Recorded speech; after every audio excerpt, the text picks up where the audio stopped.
Selamat bergabung di Dandin Channel. Di channel ini, kita akan membahas seputar update perkembangan ibu kota Nusantara hingga menuju Indonesia Emas.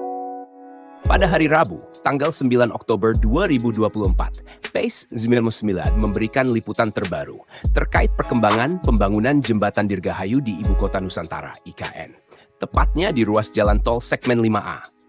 PACE 99 membagikan informasi bahwa jembatan ini merupakan tipe pelengkung dengan panjang mencapai 340 meter, melintasi wilayah Rawa Pasang Surut Teluk Balikpapan. Jembatan ini memiliki desain unik yang terinspirasi dari burung anggang, satwa endemik Kalimantan.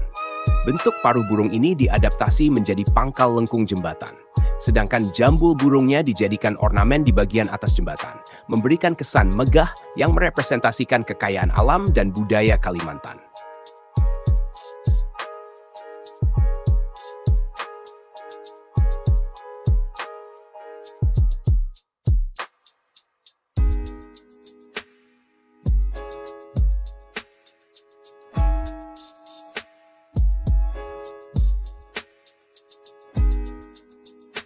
Dalam video tersebut, PACE 99 juga mengarahkan perhatian kepada pembangunan lainnya di sekitar wilayah IKN, seperti Bandara VIP Ibu Kota Nusantara, yang namanya telah resmi diganti menjadi Bandara Nusantara Ibu Kota Nusantara.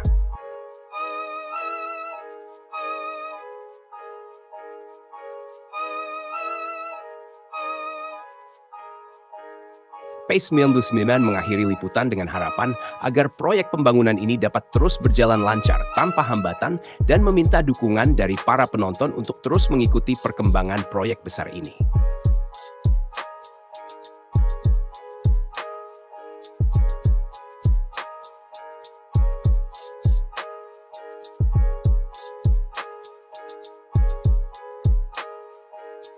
Selain itu, Presiden Joko Widodo membeberkan total investasi yang telah mencapai 8 triliun rupiah hingga saat ini.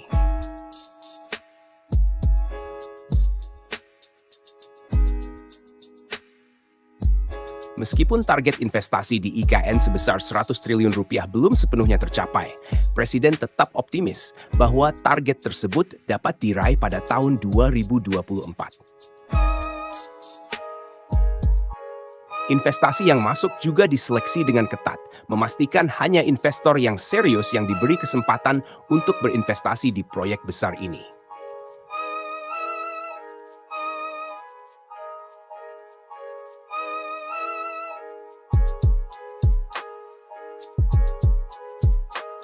Pada hari ini, masyarakat umum yang ingin berkunjung dan berkeliling di kawasan Ibu Kota Nusantara IKN diharuskan menggunakan bus yang telah disediakan oleh panitia.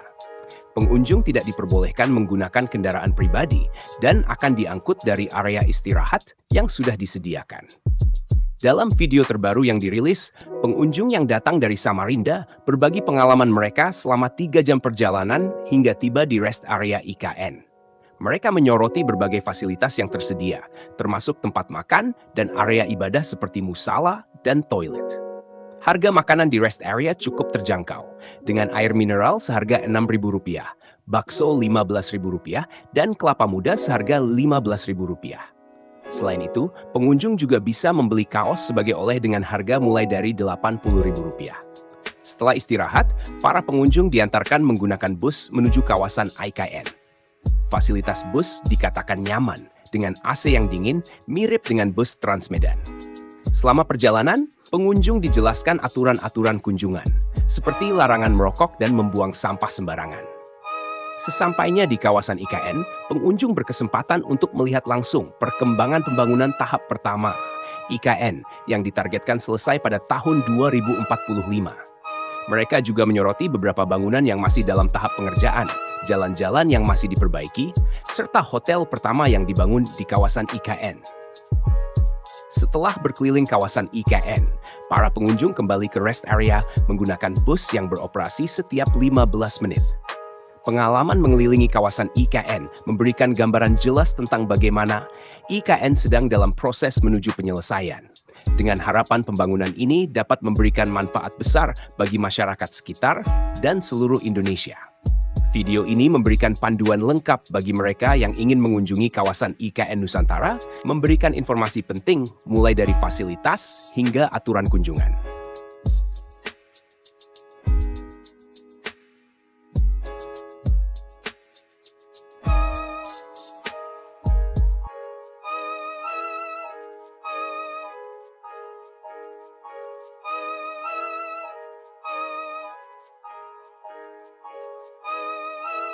Pada hari kedua kunjungan utusan khusus Presiden ke Ibu Kota Nusantara, IKN, berbagai kegiatan penting dilakukan, termasuk mengunjungi Rumah Sakit Hermina yang tengah dalam proses penyelesaian.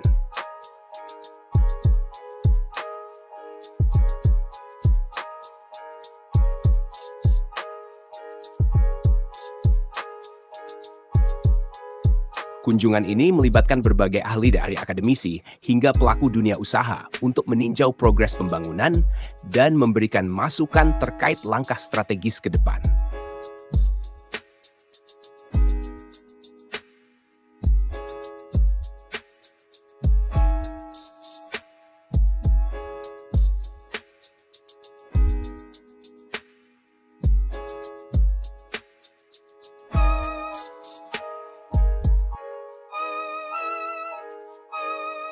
Dalam wawancara, Pak Bambang menyampaikan bahwa kunjungan ini bertujuan untuk memastikan pembangunan IKN tetap sesuai dengan visi dan misi awal.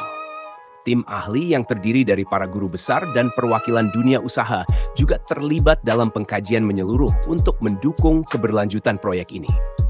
Pak Bambang juga menyampaikan salam hangat kepada para sahabat Dian Rana dan masyarakat umum, serta mengajak semua pihak untuk terus mendukung pembangunan IKN yang merupakan cita-cita bersama bangsa Indonesia.